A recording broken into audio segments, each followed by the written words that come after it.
ومن أحسن قولا ممن دعا إلى الله. بسم اللہ الرحمن الرحیم. السلام علیکم ورحمۃ اللہ وبرکاتہ. پیارے دوستوں اور عزیز بہنوں، میں ہوں یوسف ملک اور آپ دیکھ رہے ہیں دعوت جنت کا راستہ. دوستوں، آگے بڑھنے سے پہلے آپ سے گزارش ہے کہ ہماری ویڈیوز کو زیادہ سے زیادہ شیئر کریں، اور اگر ابھی تک آپ نے ہمارے چینل کو سبسکرائب نہیں کیا تو اس کو سبسکرائب ضرور کر لیں اور کمنٹس باکس میں اپنی رائے کا اظہار کریں.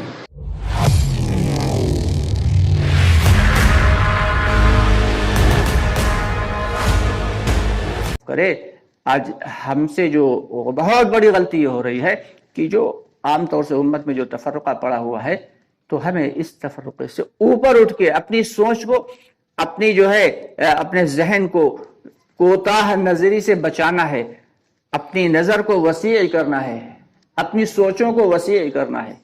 جب تک یہ نہیں ہوگا تب تک امت میں جوڑ پیدا نہیں ہوگا، اور جب تک امت میں جوڑ پیدا نہیں ہوگا تب تک کیا ہوگا؟ اللہ کی مدد نہیں آئے گی، نہیں آئے گی، نہیں آئے گی. صرف 313 صحابہ کرام رضی اللہ تعالیٰ عنہ اجمعین، لیکن ان کے اندر ایک جوڑ تھا، اتحاد تھا، جس کی وجہ سے اللہ تعالیٰ نے ان پر ڈائریکٹ، اللہ تعالیٰ اگر چاہتے تو صرف حکم دے دیتے، ہوا کو اڑا کے پھینک دیتی، حکم دے دیتے پانی کو، طوفان کو اڑا کے پھینک دیتا، لیکن اللہ نے ان 313 کے اکرام کی وجہ سے 1400، کچھ روایتوں کے مطابق 1400 فرشتے بھیجے. حالانکہ ایک فرشتہ آتا تو ایک فرشتہ تو پوری زمین کو الٹ پلٹ تلپٹ کر کے رکھتے، لیکن اللہ نے ان کے اکرام کے لیے 1400. صحابہ کرام فرماتے ہیں کہ میں ہاتھ اٹھاتا تھا مارنے کے لیے اور دشمن خود بخود گر جاتا تھا. تو یہ اللہ رب العالمین کی ڈائریکٹ مدد تو وہ تبھی آئے گی جب آپس میں امت میں اتحاد ہوگا، اتفاق ہوگا، محبت ہوگی، اخوت ہوگی. اور اگر ہم یہ سوچیں کہ ہم جتنا کر رہے ہیں بس وہی کافی ہے، یہ کافی نہیں. یہ دعوت کی محنت کے لیے تو فرماتے ہیں کہ کم کو بھی زیادہ سمجھنا ہے اور زیادہ کو بھی کم سمجھنا ہے. تو اس کا مطلب ہم لوگ ابھی سمجھ نہیں پائے.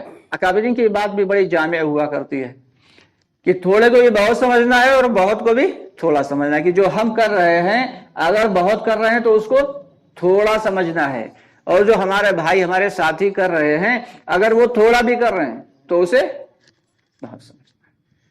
کرتے کرتے ڈرنا ہے، ڈرتے ڈرتے کرنا ہے. یعنی ڈر کی وجہ سے اونچا کام ہے، اعلیٰ کام ہے، نبیوں والا کام ہے، نہج نبوی پہ چلے گا، تو اس لیے ڈر کی وجہ سے چھوڑ نہیں دینا ہے کہ پکڑ آ جائے گی. اور من چاہے طریقے سے اور مرضی مطابق کرتے چلے جائیں، اس سے بھی روکا گیا ہے. تو ڈرتے ڈرتے کرنا بھی ہے اور کرتے کرتے ڈرنا بھی ہے.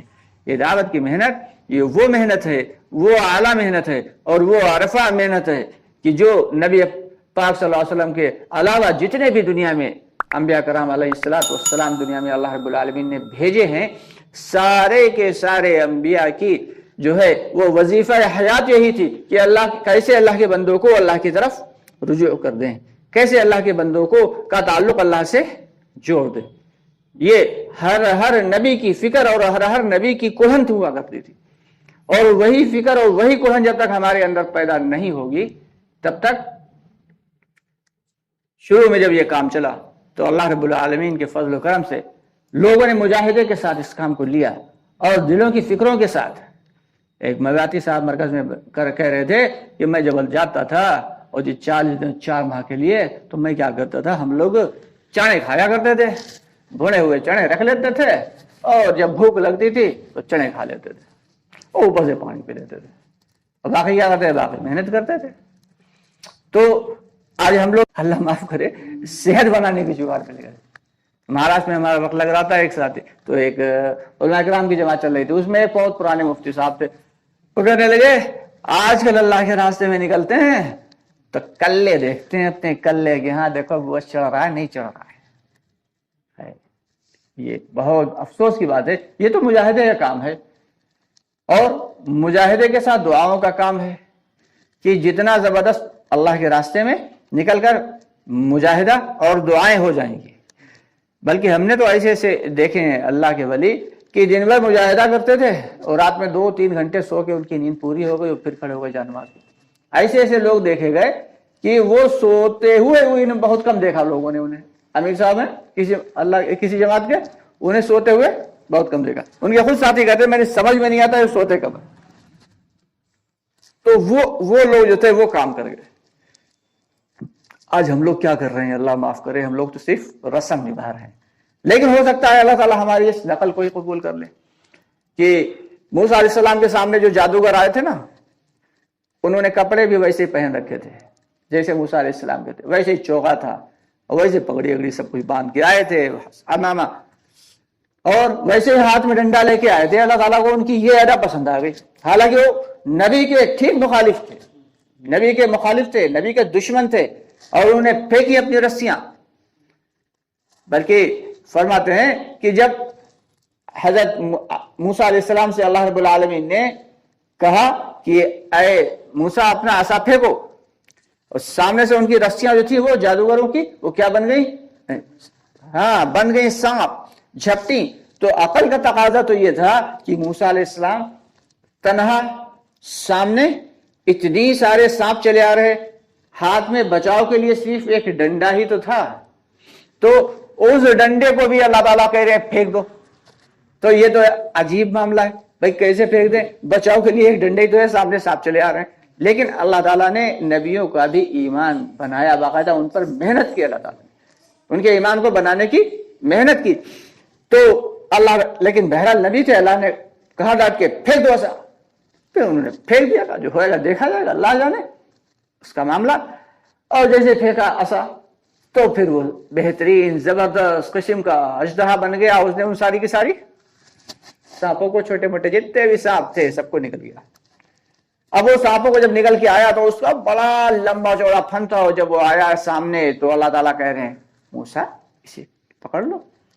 ابھی اتنا بڑا اژدہا کون پکڑ لے بھائی, کیسے پکڑ لیں. ڈرتے ڈرتے کہہ رہے ہیں اللہ اتنا بڑا اژدہا کیسے پکڑیں. اللہ تعالیٰ کہہ رہے ہیں پکڑ لو.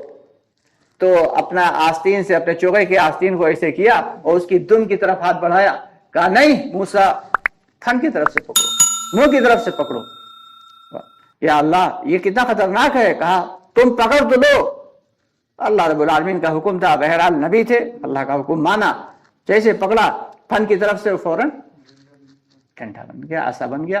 تو اللہ رب العالمین نے دین کی محنت اور ایمان کی محنت تو باقاعدہ نبیوں پر کروائی, ان کا ایمان بنا. اور اسی لیے کہا جاتا ہے کہ نبی کا ایمان لگاتار بڑھتا رہتا ہے, وجہ سے اللہ تعالیٰ کی ربوبیت, اللہ کی عظمت, اللہ کی بڑائی کو پہچانتا چلا جاتا ہے, اس کا ایمان بڑھتا چلا جاتا ہے.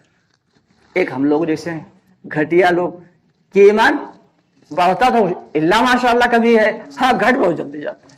کوئی پریشانی آئی, ارے میرے ساتھ تو ہمیشہ یہی ہوتا ہے, ارے میرے ساتھ تو ہمیشہ یہی ہوتا ہے, میرے ساتھ تو یہ پریشانی لگی رہی تھی, پتہ نہیں ہم ہی ملے ہیں کیا. ایسی ایسی باتیں نکال دیتے ہیں ہمارے بھائی, اللہ معاف کرے.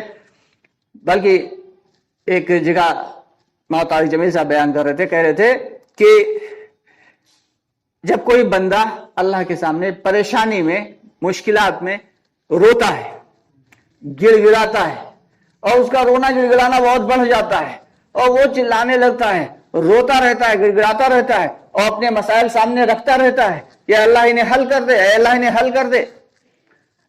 فرشتوں کو بھی ترس آ جاتا, کہتے ہیں اللہ اس کے مسائل حل کاہے نہیں کر دے. تو فرشتے سفارش کرتے ہیں اللہ ابھی بہت روز مسائل اس کے حل کر دیجئے, دعا کرتے ہیں اللہ سے. اللہ تعالیٰ کہتے ہیں فرشتوں میں اس کے مسائل حل تو کر دوں, لیکن اس کا رونا گڑ گڑانا مجھے بہت اچھا لگ رہا ہے, مجھے بہت اچھا لگ رہا, تھوڑا سا اور رو لینے دو, پھر میں اس کے مسئلے تو حل کر ہی دوں. یہ ہے اللہ کی محبت کہ اللہ چاہتے ہیں کہ ہم اللہ کے سامنے روئیں, اللہ کے سامنے گڑ گڑائیں. دنیا میں حدیث کا مفہوم ہے کہ دنیا میں اگر اپنے گناہوں کے پچھتاوے پر صرف مکھی کے سر کے برابر بھی آنکھ سے آنسو نکل آئے, مکھی کے سر کے برابر بھی آنکھ سے آنسو نکل آیا, تو اللہ تعالیٰ مغفرت کر دیتے ہیں, یقینی طور پکی بات. اور جب میدان حشر میں کھڑے ہوئیں گے اور اپنے اپنے اعمال کے مطابق اپنے اپنے پسینے میں سارے کے سارے لوگ ڈوبے ہوئیں گے, کوئی ٹخنوں تک, کوئی گھٹنوں تک, کوئی کمر تک, کوئی جو ہے کاندھوں تک، اور کوئی اپنے ہی اعمال کے گناہوں کی وجہ سے جو ہے وہ اپنے ہی پسینے میں غوطے کھا رہا ہوگا۔ اس وقت حالات یہ ہوئے گا کہ اللہ تعالیٰ بہت غصے میں ہوئیں گے، سامنے محشر کا عالم ہوگا اور لوگ کہیں گے چاہے جہنم میں ہی کیوں نہ داخل کر دو، اللہ تعالیٰ بس اب حساب کتاب لے ہی ڈالو، اتنا پریشان ہوئیں گے لوگ۔ اور جب کسی کو پتا چلے گا کہ اس کے حال اتنے برے تھے دنیا میں اور اسے جہنم میں ڈالا ہی جائے گا، تو وہ افسوس کے مارے اپنی انگلی چبائے گا، اپنے ہاتھ کلائی چبائے گا، یہاں تک کہ کوہنی تک چبا ڈالے گا ہاتھ سے، لیکن اس کا وہ چبانا کام نہیں آئے گا، اور روئے گا پچھتاوے کے آنسو، اتنا روئے گا کہ اس کے روتے روتے آنسو خشک ہو جائیں گے، آنکھوں سے خون بہنے لگے گا، لیکن وہاں پہ رونا کام نہیں آئے گا۔ لیکن یہاں پہ اگر مکھی کے سر کے برابر بھی آنسو نکل آیا اللہ کے سامنے روتے گڑگڑاتے ہوئے، تو سمجھو یقیناً اللہ تعالیٰ نے مغفرت کر دی۔ تو اس لیے یہ جو موقع ملا ہے ہم سب کو، یہ دنیا میں جو تھوڑا سا وقت ملا ہے، 30 40 50 60 70